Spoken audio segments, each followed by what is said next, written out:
So in Module 3, we're going to actually get you deploying applications to Bluemix. So the first application we're going to deploy is going to use one of the boilerplates. So these provide you a really fast way of getting started. You're going to get the runtime deployed and sample application, and usually one or more services deployed within that boilerplate. So when you develop an application for Bluemix, there are a few changes you need to make to the application to allow Bluemix to manage the application. The first one is you have to use the environment variables to get configuration.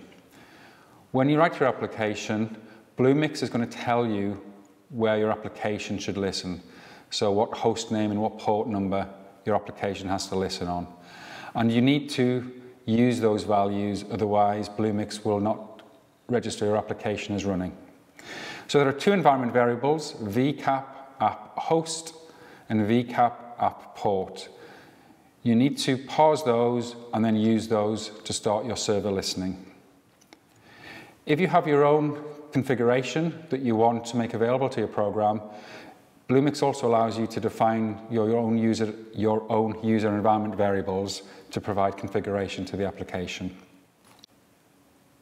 One file that you need to understand is the manifest file, manifest.yml. Rather than specifying options on the command line for CF push, you can set all the options in a file called manifest.yml.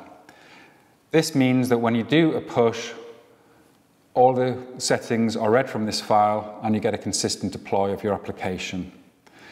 All the details about what can go into the file can be found on the Cloud Foundry website, and I provided the link on this slide.